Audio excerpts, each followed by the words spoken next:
आज हम जानेंगे साइंस। ओके, और साइंस में क्या पढ़ेंगे तो वो फिजिक्स पढ़ेंगे। ये फिजिक्स का लेक्चर नंबर 1 है और हिस्ट्री जो है वो सारा कंप्लीट करा दिए हैं हम। लुसेंट 108 टॉपिक करके प्लेलिस्ट में मिल जाएगा, आप जाके देख लीजिएगा। ओके, समझते हैं ध्यान से। तो आज हम साइंस पढ़ाने वाले हैं और साइंस जो है ये कहाँ से लिए हैं तो पहले तो ये समझना होगा आपको कि साइंस कहाँ से लिए हैं। तो साइंस देखिए, साइंस जो ये शब्द है ना, ये साइंस शब्द जो है ये साइंटिया से बना एक शब्द है, यहीं से लिए हैं हम साइंस। ओके, अब देखिए साइंटिया शब्द कहाँ से लिए हैं तो लैटिन भाषा का एक शब्द है। ओके, साइंस बोलेगा तो साइंस शब्द निकाला किससे गया है तो साइंटिया से निकाला गया है। और साइंटिया कहाँ से लिए हैं तो लैटिन भाषा का एक शब्द है साइंटिया, वहीं से लिए हैं हम लोग साइंस। ओके, अब देखिए जनक बोल दिया भौतिक विज्ञान का तो न्यूटन को बोले जाते हैं। आधुनिक भौतिक विज्ञान को बोल दिया तो अल्बर्ट आइंस्टीन को बोले जाते हैं। रसायन विज्ञान के जनक लेवोसियर को बोले जाते हैं या लेवोजियर को बोले जाते हैं। ठीक है, दोनों एक ही है। अब देखिए जीव विज्ञान के जनक तो अरस्तु को बोले जाते हैं। ठीक है, अब देखिए जीव विज्ञान को 2 भागों में बांटा गया था, एक वनस्पतिक विज्ञान, एक चिकित्सा विज्ञान।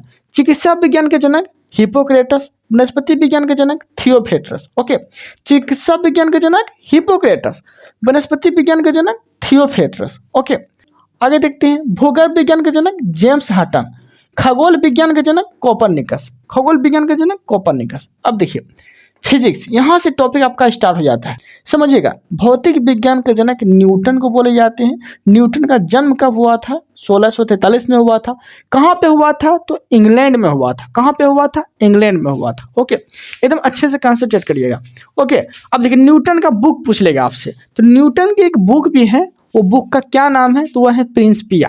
और न्यूटन जो ये बुक लिखे थे प्रिंसिपिया, ये कब लिखे थे तो 1687 में लिखे थे। ओके, अब देखिए न्यूटन द्वारा क्या क्या चीज़ का आविष्कार किया गया था वो देख लेते हैं।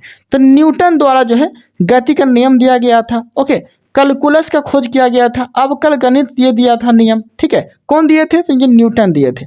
तो गति नियम, कैलकुलस, अवकल गणित ये सब कौन दिए थे न्यूटन ही दिए थे।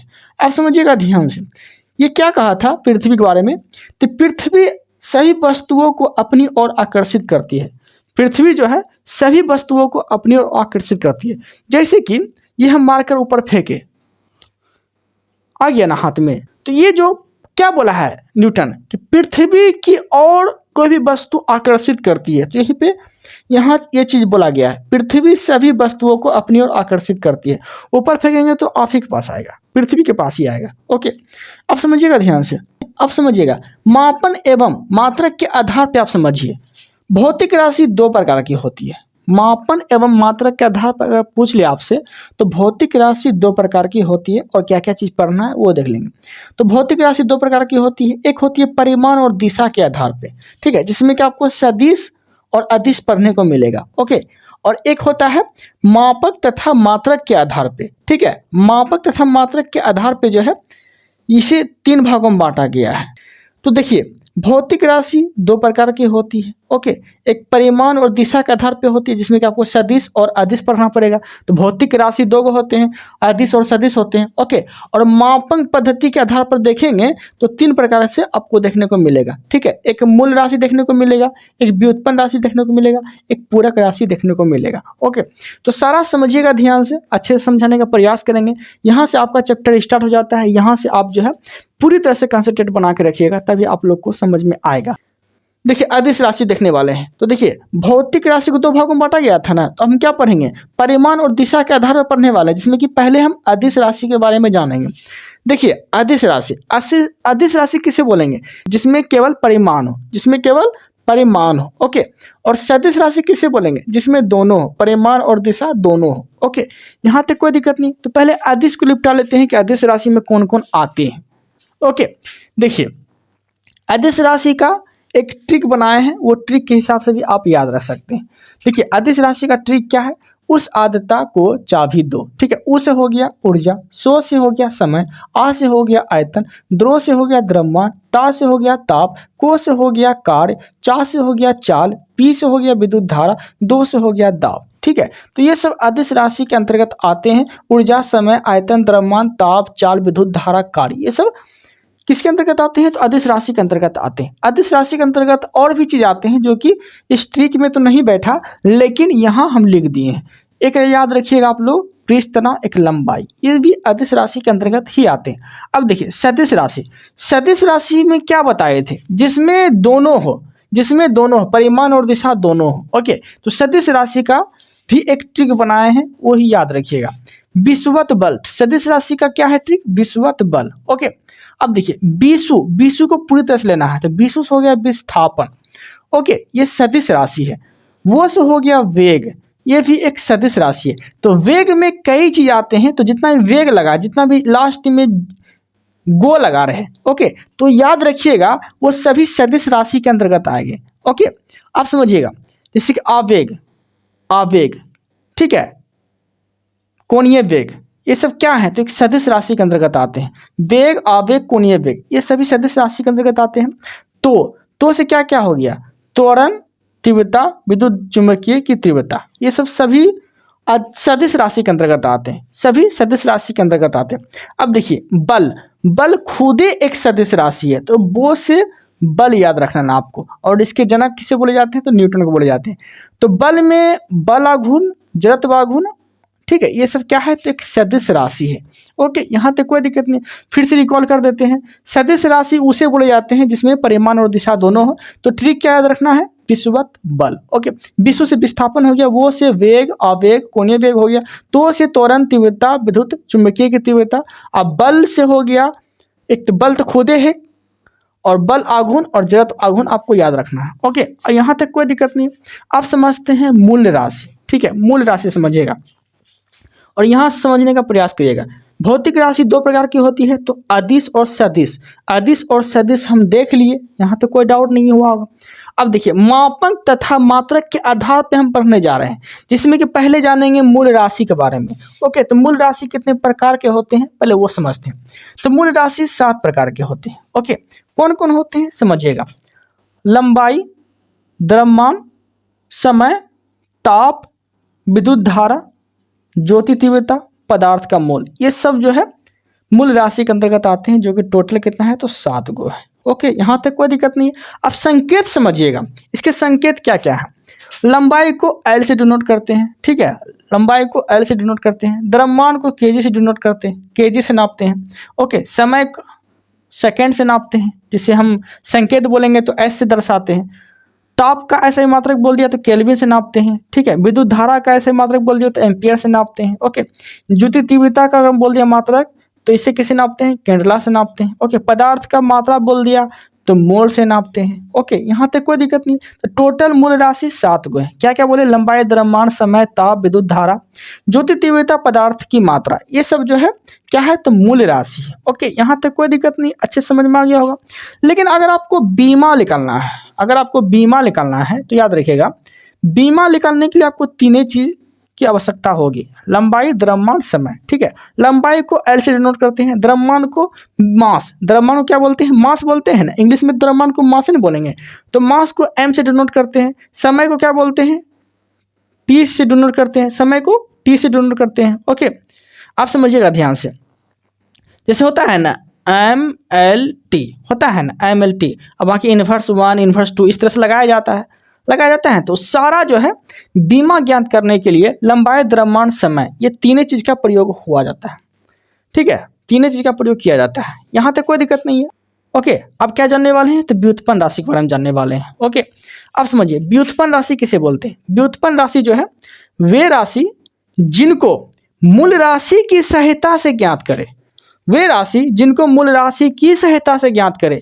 एग्जाम्पल देखिए, यहाँ हम लिखे हैं, आयतन का क्या होता है, लंबाई गुना चौड़ाई गुना ऊंचाई, लंबाई गुना चौड़ाई गुना ऊंचाई। ओके, तो लंबाई को किस में नापते हैं, मीटर में नापते हैं, चौड़ाई को भी मीटर में नापते हैं, ऊंचाई को भी मीटर में ही नापते हैं। आयतन बराबर क्या होता है, लंबाई गुना चौड़ाई गुना ऊंचाई होता है। ओके, लंबाई को मीटर में दर्शाते हैं, चौड़ाई को मीटर में, ऊंचाई को मीटर में नापते हैं। ओके, यहाँ तक कोई दिक्कत नहीं। 3 गो एम है ना, तो एम गुना तो हम बोल सकते हैं ना मीटर क्यू तो बोल सकते हैं हम। तो व्युत्पन्न राशि वे राशि होते हैं जिनको मूल राशि की सहायता से ज्ञात किया जाता है। ओके, तो इस तरह से ज्ञात किए हम, तो आयतन का मात्रा क्या हो जाएगा, मीटर क्यू हो जाएगा। यहाँ तक कोई दिक्कत नहीं। अब देखिए एक चाल भी है, तो चाल बराबर क्या होता है, दूरी बटा समय होता है ना। दूरी को किस में नापते हैं, मीटर में नापते हैं, समय को सेकंड में नापते हैं, ठीक है। तो मीटर पर सेकंड बोल सकते हैं, ये सब क्या है, ये सब क्या है, व्युत्पन्न राशि है। ये सब क्या है, व्युत्पन्न राशि है। ओके, यहाँ तक कोई दिक्कत नहीं है।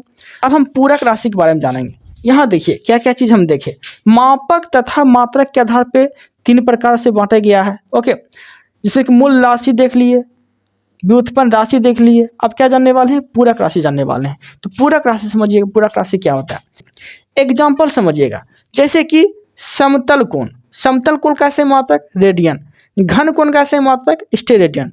तो ये सब क्या है, तो ये सब पूरक राशि के अंतर्गत आते हैं। ठीक, तो यहाँ हम दर्शा दिए, एग्जाम्पल में बता भी दिए, समतल और घन कोण होते हैं, पूरक राशि के अंतर्गत आते हैं। ओके, अब देखिएगा, ये हम जान लेते हैं मापक पद्धति के आधार पे कितने भागों में बांटा गया है।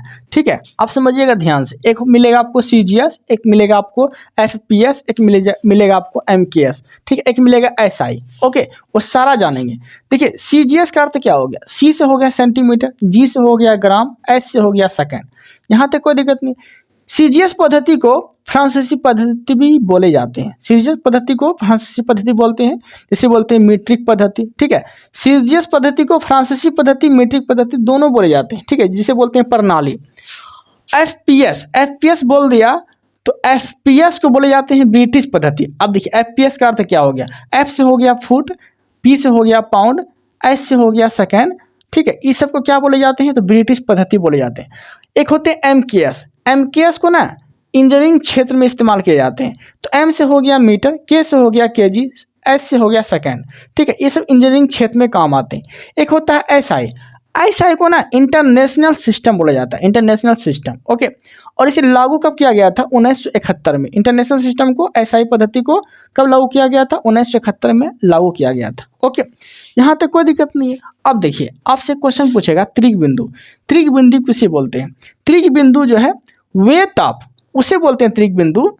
वे ताप एवं दाब जिस पर पदार्थ के तीनों अवस्था, वे ताप और दाब जिस पर पदार्थ की तीनों अवस्था क्या रहे, सम अवस्था में रहे, उसे क्या बोलेंगे, तो त्रिक बिंदु बोलेंगे। ओके, एग्जाम्पल में शुद्ध जल, एग्जाम्पल में क्या लेना है आपको, शुद्ध जल। जैसे कि ताप इसका कितना होना चाहिए, 273.16 केल्विन, 273.16 केल्विन। ओके, दाब कितना होना चाहिए शुद्ध जल का, तो कितना होता है, तो 611.65 पास्कल। ठीक है, तो ये सब किसके अंतर्गत आते हैं, त्रिक बिंदु के अंतर्गत आते हैं। ओके, अब देखिए 10 के घातों में पूर्ण लग्न के बारे में हम लोग जानेंगे। ठीक है, तो देखिए डेका, ये आपको नहीं लग रहा है कि 10 पावर 1, 10 पावर 2, 10 पावर 3। ठीक है, तो 1 2 3 गया ना, तो 10 पावर 1 बोल दिया तो डेका हो गया, 10 पावर 2 हो गया तो हेक्टो हो गया, 10 पावर 3 हो गया तो किलो हो गया। मतलब जीरो, इस तरह से 3 गो जीरो, तो क्या हो गया, किलो हो गया,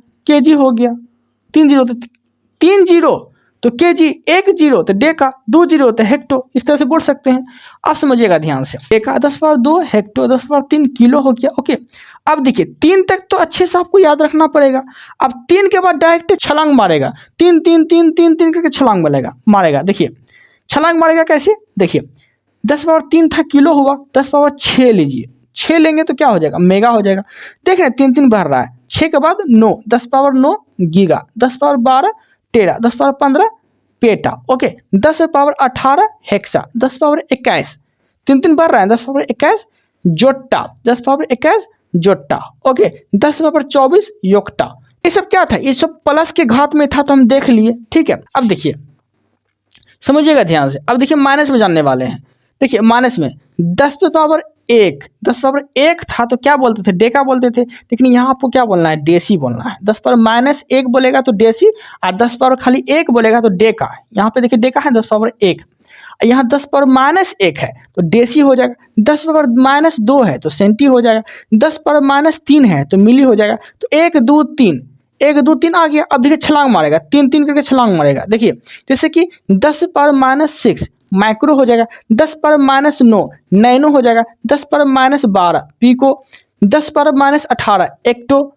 ठीक है, 10 पावर -18 एटो, 10 पावर -18 एटो, 10 पावर -21 जेट्टो, 10 पावर -21 जेट्टो, -24 योक्टो, 10 पावर -24 योक्टो। ओके, यहाँ तक कोई दिक्कत नहीं है, अच्छे समझ में आ गया होगा आप लोग को। तो ये सब तो डिफिनेशन था ना, ये तो पहला क्लास था तो डिफिनेशन था।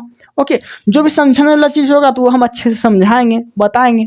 ओके देन अब लोग बने रहिएगा। ओके पूरी तरह से लुसेंट कवर कराएंगे, एकदम 1% भी डाउट नहीं रहने देंगे। ओके इस वीडियो में इतना ही रखते हैं। अगर आप लोग नए हैं तो चैनल को सब्सक्राइब जरूर करिएगा। Thank you, thanks for watching.